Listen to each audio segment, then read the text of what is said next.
Halo, jumpa lagi bersama saya dalam studi Al-Quran. Sebelum membahas topik kita, mohon dukungannya untuk mengklik tombol like, subscribe, notifikasi, dan mohon video ini di-share agar banyak orang dapat mendapatkan pencerahan.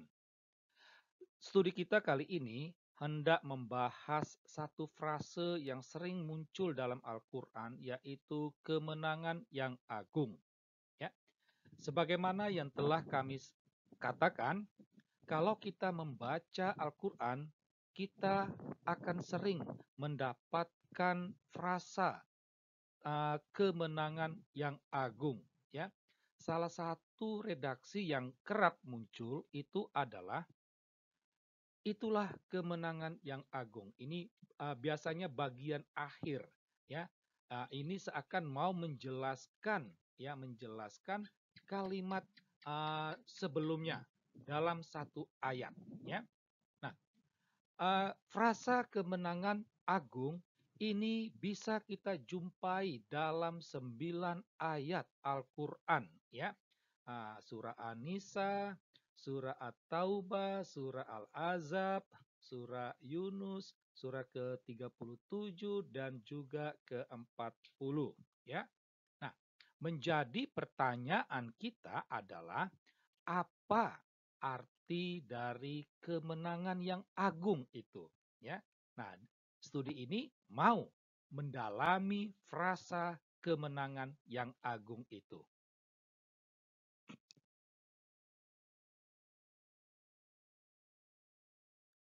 Ada beberapa arti dari kemenangan agung, ya. Setidak-tidaknya ada 3. Yang pertama, kemenangan agung itu dimaknai sebagai kebahagiaan abadi di surga. Ya, jadi orang yang mendapatkan kemenangan yang agung itu artinya dia mendapatkan kebahagiaan abadi di surga. Dan ini diidentikan dengan masuk surga. Ya, nah, ayat-ayat yang mendukung uh, makna ini itu dapat dibaca dalam surah-surah sebagai berikut ini. Setidak-tidaknya ada 6 ayat yang mendukung makna kebahagiaan abadi di akhirat. Arti lain dari kemenangan yang agung itu adalah mendapatkan rahmat dan perlindungan dari Allah Subhanahu wa Ta'ala. Nah, jadi ketika seorang Muslim mendapatkan rahmat, mendapatkan perlindungan dari Allahnya, itu dia berarti mendapatkan kemenangan yang agung. Ya, ini dapat dibaca dalam surah ke-40, ya, ayat 9. Arti yang ketiga itu adalah mendapatkan pahala dan juga ampunan. Ya, jadi ketika seorang Muslim mendapatkan pahala, ya mungkin karena uh, perbuatan amal kebaikannya, uh, itu dia dimaknai dengan mendapatkan kemenangan agung, atau ketika dia mendapatkan ampunan, ya.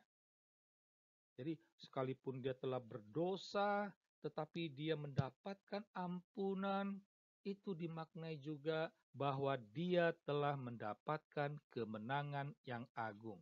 Ya, nah, ayat yang mendukung arti ini, makna ini dapat dibaca dalam surah Al-Azab ayat 71. Nah, inilah 3 makna dari frasa kemenangan yang agung, ya. Nah, menjadi pertanyaan kita sekarang adalah bagaimana caranya agar seorang Muslim bisa mendapatkan kemenangan yang agung itu.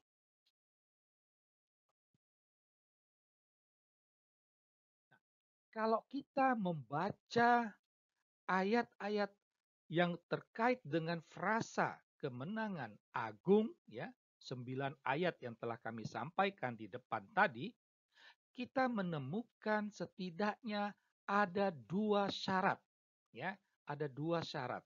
Syarat yang pertama adalah taat pada Allah, taat pada Muhammad, ya.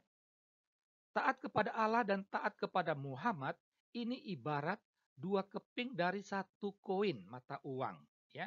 Jadi artinya tidak bisa dipisahkan, ya. Ada surah, ya, ada wahyu Allah yang menegaskan bahwa taat kepada Muhammad itu nilainya sama dengan taat kepada Allah. Itu. Nah, jadi ini tidak bisa dipisahkan, ya. Ini satu kesatuan. Jadi taat kepada Muhammad ya berarti dia taat kepada Allah. Kalau mau negatifnya tidak taat kepada Muhammad berarti dia tidak taat kepada Allah. Kira-kira seperti itu. Nah, jadi ini harus dengan taat kepada Allah dan Muhammad. Nah, ayat yang mendukung hal ini itu dapat dibaca dalam surah An-Nisa ayat 13 dan surah Al-Ahzab ayat 71. Nah, taat itu berarti melaksanakan apa yang diperintahkan, ya, apa yang diperintahkan Allah dan apa yang diperintahkan oleh Muhammad. Ada banyak dalam Al-Qur'an dan juga dalam hadis, ya, perintah dari Allah dan juga Muhammad untuk umat Islam, ya. Salah satunya adalah perintah untuk membunuh, membinasakan orang kafir dan juga orang yang murtad, orang Islam yang murtad. Ini perintah, ya. Maka jika ada seorang muslim yang membunuh orang kafir, itu berarti dia mendapatkan kemenangan agung. Dia masuk surga. Atau membunuh orang Islam yang murtad, dia mendapatkan kemenangan yang agung. Dosa-dosanya diampuni dan dia masuk surga. Itu salah satu ketaatan, salah satu perintah Allah dan Muhammad. Ya, nah jadi syarat, ya, cara untuk mendapatkan kemenangan agung taat kepada Allah, taat pada Muhammad. Dan ketaatan itu dikaitkan dengan perintah yang diberikan Allah. Allah memerintahkan untuk membunuh dan membinasakan orang kafir dan juga orang murtad. Cara lain adalah dengan beriman dan takwa kepada Allah. Beriman itu artinya percaya kepada Allah dan juga kepada Muhammad, ya. Takwa itu terkait juga dengan sikap taat, ya. Maka kalau melaksanakan perintah Allah, kehendak Allah, misalnya membunuh orang kafir, orang murtad, itu berarti seseorang itu sudah takwa kepada Allahnya. Nah, ini dapat dibaca dalam surah ke-10 dan juga surah ke-33. Nah, kira-kira demikianlah makna dari frasa kemenangan agung yang ada di 9 ayat Al-Quran. Semoga studi ini mendatangkan pencerahan bagi Anda. Sekian dan terima kasih.